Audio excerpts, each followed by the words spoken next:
ఎందుకంటే 5 సంవత్సరాలు ఆంధ్రప్రదేశ్లో ఉండే వ్యవస్థలన్నింటినీ కూడా, రాజ్యాంగ వ్యవస్థలను కూడా తుంగలో తొక్కి ప్రజల్ని భ్రష్టు పట్టించి అరాచకమైన పరిపాలన సాగించినందువల్లనే రాష్ట్రంలో ప్రజలు భారతదేశంలో ఏ రాజకీయ పార్టీకి, ఏ రాజకీయ నాయకుడికి ఇవ్వనటువంటి తీర్పు కనీసం ప్రతిపక్ష హోదా లేకుండా వైసీపీ పార్టీని, జగన్మోహన్ రెడ్డిని మోకాళ్ళని విరగొట్టి ప్రజలు ఈ రాష్ట్రంలో కూర్చోబెట్టారు.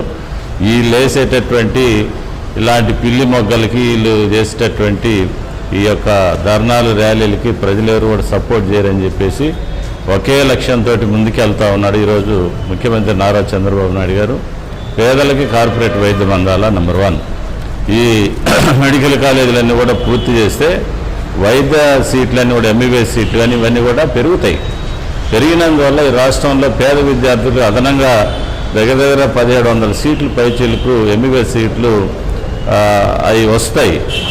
మెడికల్ కాలేజ్ డెవలప్ అయితే ఆ ప్రాంతం అంతా కూడా అభివృద్ధి చెందుతూ ఉంది. అనేక రంగాలు ఆ కాలేజీ మీద ఆధారపడినటువంటి ఆ మెడికల్కి సంబంధించినటువంటి డిపార్ట్మెంట్లన్నీ కూడా డెవలప్మెంట్ అయితే ఆ ప్రాంతం డెవలప్. ఇవన్నీ కూడా జగన్మోహన్ రెడ్డికి ఇష్టం లేదు. ఎక్కడ